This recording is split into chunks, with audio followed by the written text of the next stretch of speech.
ఎల్లుండి ఢిల్లీలో బీసీ సంఘాల ధర్నాలో పాల్గొనేందుకు బీసీ మంత్రులు రేపు ఢిల్లీకి వెళ్లనున్నారు. పూర్తి వివరాలు మా ప్రతినిధి తిరుపాల్ అడిగి తెలుసుకుందాం. తిరుపాల్, మంత్రులు ఎప్పుడు బయలుదేరనున్నారు? పూర్తి వివరాలేంటి?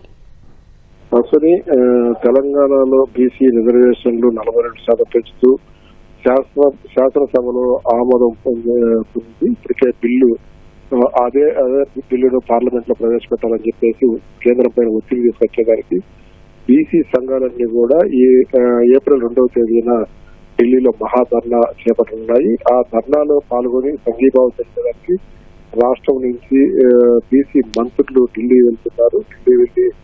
ఢిల్లీలో ఆ మహాధర్నాలో పాల్గొని సంఘీభావం చేస్తారు. మనకున్న సమాచారం మేరకు ఏప్రిల్ 2వ తేదీన ఢిల్లీలో జరగనున్న ఈ మహాధర్నాకు మంత్రులతో పాటు బీసీకి సంబంధించిన పలువురు ఎమ్మెల్యేలు కూడా హాజరుకారున్నారు. అదేవిధంగా ఏఐసిసి నుంచి కూడా రాహుల్ గాంధీతో సహా పిసిసి అధ్యక్షుడు బట్టి విక్రమార్క వీళ్ళందరూ కూడా ఈ ధర్నాలో పాల్గొని సంఘీభావం తెలిపే అవకాశం ఉందని చెప్పి సమాచారం ఉన్నది. పెద్ద సంఖ్యలో తెలంగాణ నుంచి బీసీ కులాలకు సంబంధించిన సంఘాలతో పాటు బీసీ కులాలకు సంబంధించిన అన్ని వర్గాలు కూడా ఢిల్లీకి చేరుకొని పార్టీ ఈ మహాధర్నా చేపడుతున్నాయి.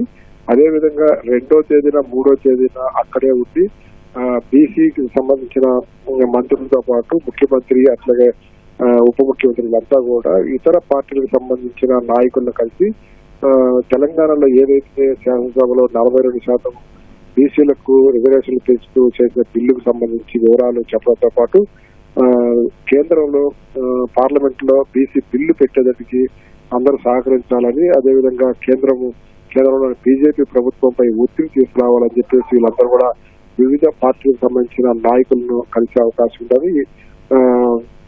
రాహుల్ గాంధీ కూడా ఈ మహాధర్నాలో పాల్గొంటారు కాబట్టి రాహుల్ గాంధీ అక్కడ ప్రతిపక్ష నేత కాబట్టి ఆ ప్రతిపక్షానికి సంబంధించిన ఇండియా కూటమి నేతలందరినీ కూడా రాష్ట్రానికి సంబంధించిన ముఖ్యమంత్రి, ఉప ముఖ్యమంత్రి, అదేవిధంగా బీసీసీ అధ్యక్షుడు వీళ్ళ ముగ్గురితో పాటు బీసీ కులాలకు సంబంధించిన మంత్రులు పొన్నం ప్రభాకర్ కావచ్చు, లేకపోతే కొండా సురేఖ వీళ్ళంతా కూడా కలిసి వివిధ పార్టీలకు సంబంధించిన నాయకులను కలిసి ఏదైతే తెలంగాణలో బీసీ రిజర్వేషన్లు 42% పెంచుతూ బిల్లు ఆమోదించారో అదే విధంగా కేంద్రంలో కూడా పార్లమెంట్ లో బిల్లు పెట్టి దాన్ని ఆమోదించాలని చెప్పేసి ఒత్తిడి తీసుకొచ్చేదానికి మీరందరూ కూడా సహకరించాలని చెప్పేసి విజ్ఞప్తి చేసే అవకాశం ఉంది.